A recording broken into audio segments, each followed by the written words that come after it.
Okay, magandang hapon. So kailangan talaga makakuha tayo ng magandang image, magandang ah, video. So yun na nga mga kabiyaheros, ano. So nagkaedad na rin yung ating tricycle, nagkaedad na yung makina. So medyo may lumalabas na ng mga mga sakit ng isang sasakyan. Unang-una, nawalan siya ng minor. So na-resolve natin yun, nagawa natin. So tapos mahirap siyang hard start siya, mahirap paandarin.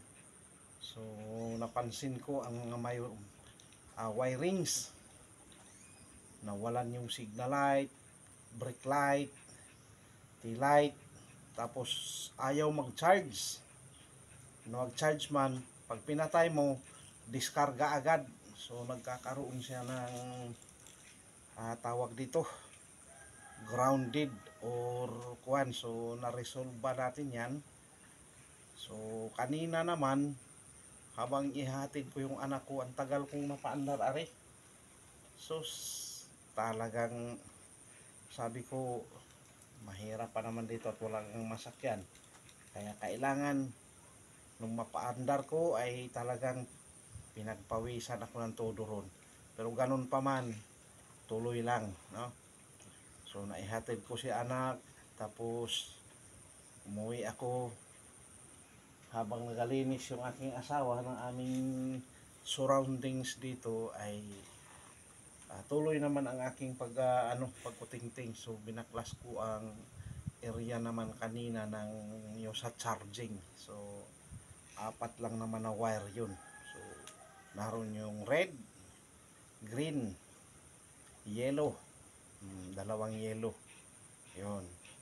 So pinalitan ko talaga siya, binaklas ko yung sa mga sakit mismo, inisa-isa ko talagang palitan ng panibagong wire. Kaya na ko talaga ay nasunog siya, hindi na maganda ang daloy ng pagcha-charge niya, hindi na compatible yun. So eto, so hindi rin natin at gawa nung siyempre sa layo at haba na rin ang tinakbo ng ating traditional tricycle. Pero bago ang lahat, shout out muna sa lahat ng bumabiyahe ng mga traditional tricycle at ganoon na rin sa motorized three-wheeler.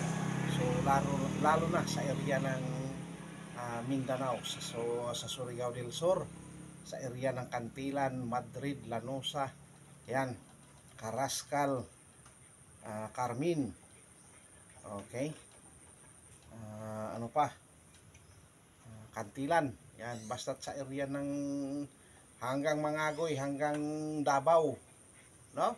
So alam kong may nakakapanood na rin sa ating mga video. So shout out sa lahat ng ang hanap buhay ay pagdadrive ng mga traditional tricycle at gano'n na rin sa modernized three-wheeler. So maraming salamat sa patuloy na dumadami na ang ating member sa ating grupo ng traditional tricycle at saka modernized three-wheeler. So thank you very much sa patuloy ninyong pagsuporta sa Alfred Uhaw TV Vlogs. So lumalaki na, lumalawak na yung ating member dyan. Umabot na tayo ng 200 plus yung ating nagpa-member. Okay? So tuloy-tuloy lang tayo sa ating mga layunin sa buhay, basta ang maganda yung hindi tayo nang lalamang sa kapwa, no?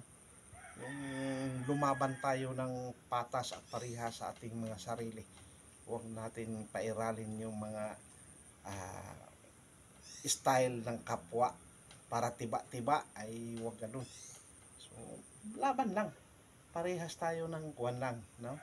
Magtrabaho, mamasada, kung ano man yung mga ginagawa natin, tuloy lang tayo sa mga ganyang gawain. So sa mga nagtatrabaho din naman, shout out, okay, sa mga bus driver natin dyan. So ingat-ingat po talaga, kay ang dami pa namang passenger ang karga ng isang bus, no? So keep safe driving mga ka-idol, mga kaludis, mga tricycle driver, vlogger, yan.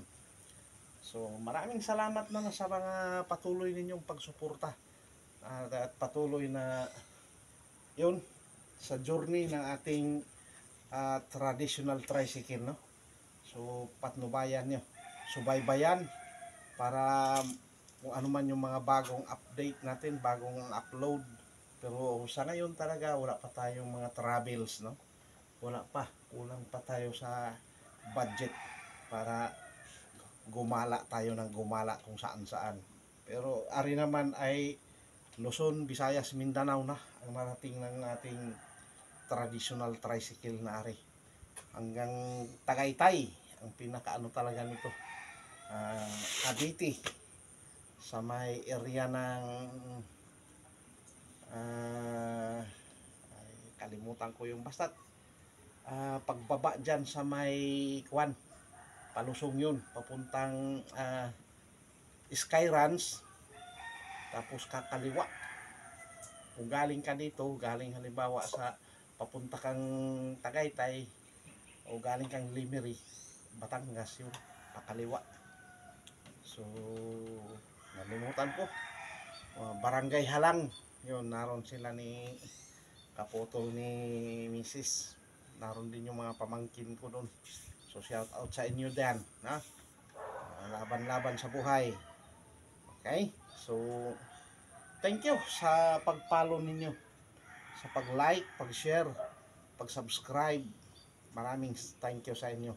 So ganoon na rin sa ating YouTube channel, no? 140 plus na ang ating subscriber. So kahit ganoon, so tuloy-tuloy lang. At least mayroon. Hindi naman tayo nagmamadali na kuhan, basta tuloy-tuloy lang tayo sa ating mga magagandang layunin. Tuloy-tuloy tayo. So nandito yung ating parinig daw. O yan. O, naroon ka sa video, ha? Kasama ka sa video. Tingin doon, tingin. O, tingin ikaw doon. So ito yung pinakamalambing na pusa talaga na aming alaga. So ang pangalan niya ay si Pungong. Kung sa Mindanao, sa Surigao, Pukong, no? Dahil mahilig siyang pumatong sa akin sa tiyan, sa balikat, at sa aking hita. Yan. O, ang kuko, huwag mong inibaon sa ano kay masakit yan. O, sige na. Baka na ikaw. Okay. So, thank you very much mga kabiheros, biheras. Thank you sa pag-follow ninyo. Nagagalit si Burlasoy, galit ni Burlasoy. So, bye-bye. God bless and to God be the glory. Alfred Uhaw TV Vlogs. Ang kalbo tricycle vlogger. Dahil kalbo na. Talagang kalbo na siya. Okay, shout out sa lahat ng kalbo at ganun na rin sa hindi kalbo. Okay. Bye-bye.